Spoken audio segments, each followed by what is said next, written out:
Hey guys, Primal Mega here for another video review. This time it's Transformers Dark of the Moon Deluxe Class Bumblebee.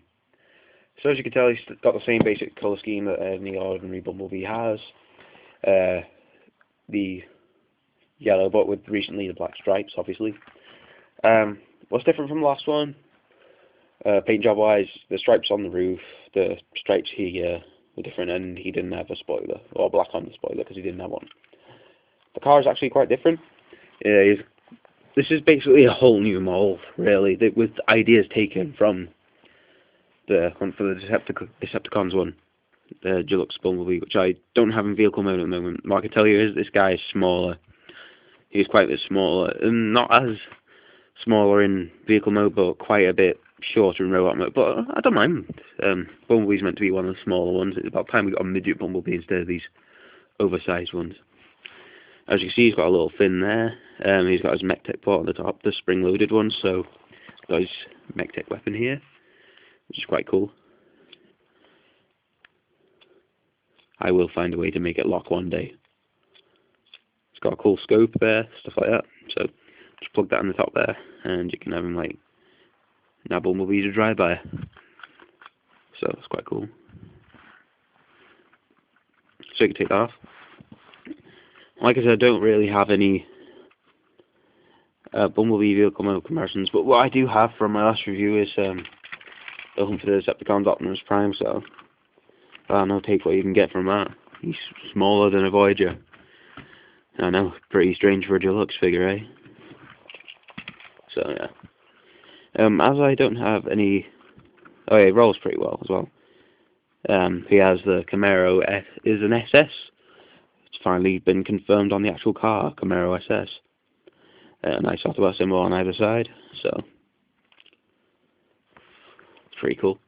Anyway, as I have no other things to say about him, I might as well get on to transformation. This is a bit that's similar to the Hunt for the Decepticons one, in my opinion. Well, that and the back. So what you do, you just pull that out like that, so they have a natural bend in them. Same with the other side. And rotate this piece here around like that for the new abdomen. I don't know, they seem to be redesigning a lot of guts on these figures. Oh yeah, the windows as well, you fold out for the robot mode, so it's pretty cool. Nice to know they've added that, because I tried looking at this figure without the windows and robot mode, and I thought it looked pretty boring. Well, it didn't look as good.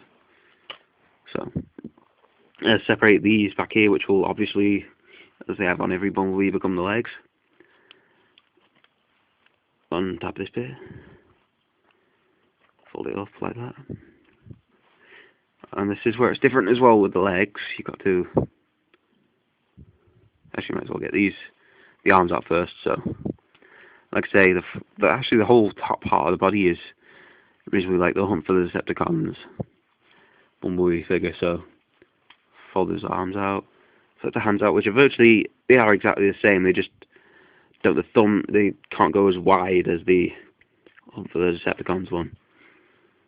That's about it, that's literally as open as they will go. I mean, I've tried, but it just keeps springing back, so. Same with the other arm. He does have a few clip attachment points here. I'm not really going to bother showing you much about them, because the only figure I've got that came with the clip attachment so far is Dark Mount, but Straxus, whatever. Anyway, for the legs, fold this out like so, and it'll curl around like that.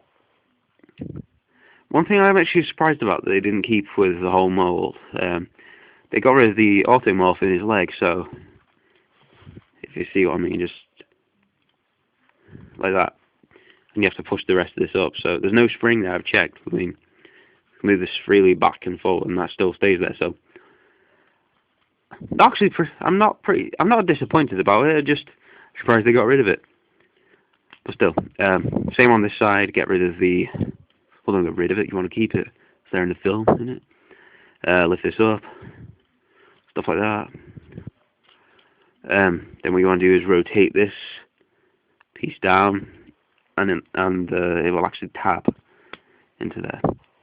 There, we want to do this, fold that down like so,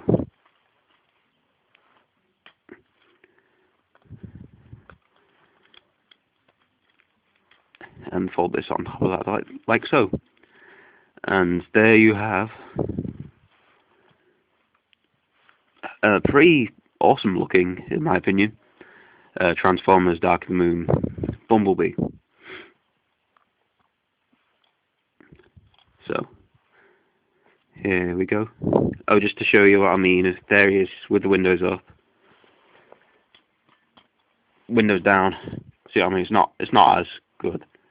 I mean, it still looks pretty good, but I just think it looks better with the windows up.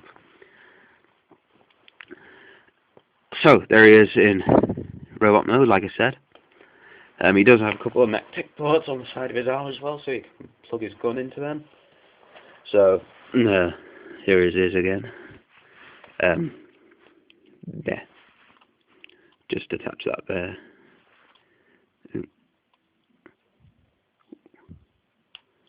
And here you are.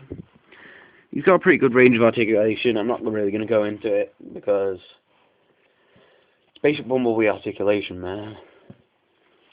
He's got a lot of it. His head's on a ball joint, stuff like that. I got a few size comparisons here, which happen to be all happen to be Bumblebees as well. There is.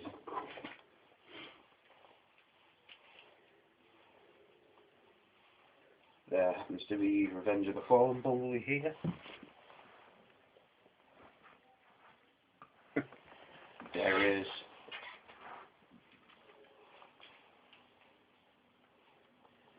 2007 movie Bumblebee.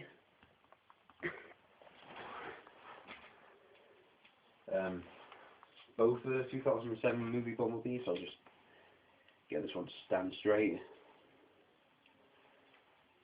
I will admit I have had a lot of problems with my 70s style Camaro Bumblebee from the movie. Mainly with the windows, they just won't stay up, but seem to have solved that problem for now. There's the hunt for the Decepticons Bumblebee, which you'll see is quite a bit bigger than this guy.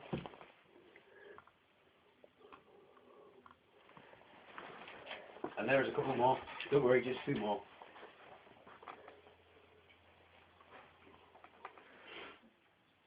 There's a couple of slightly recent ones. There's the Wolf Cybertron Bumblebee there, and there's the animated Bumblebee. So as you can see, I'd say he's a little. Actually, he's the smallest one there. Actually, yeah, he's the smallest one there, but he fits in pretty well. It's not highly noticeable. I would say this is the definite defined Bumblebee to get for the Dark of the Moon line so far. I mean, if you're into the leader, get the leader, but I'm not into the whole, hey Bumblebee's an awesome character, he's so popular, I gotta buy, I don't know, 60-foot version of him, something like that, you know. I just want a Bumblebee that will go into my collection without clashing with any of, well, my other figures, really, so. And so this has been a review for the Transformers Dark of the Moon Deluxe Class Bumblebee, this one. I really recommend him. He's a neat little figure. He's really cool. I like his transformation. It's sort of like, well, minus this, and this. He is a mixture of all their transformations. Well, these two especially, because they're virtually the same mold. So yeah, pick him up if you can. He's pretty cheap. He's a deluxe figure, so it's like around from 10. Actually, I think he's on sale in Tesco at the moment for £9. So if you live in the UK, go there while you still can, before everyone buys them off already. So before I decide to get another one and repaint it as Cliff Jumper, you know. So get him. This is Primal Omega. Hope you enjoyed this review. See you next time.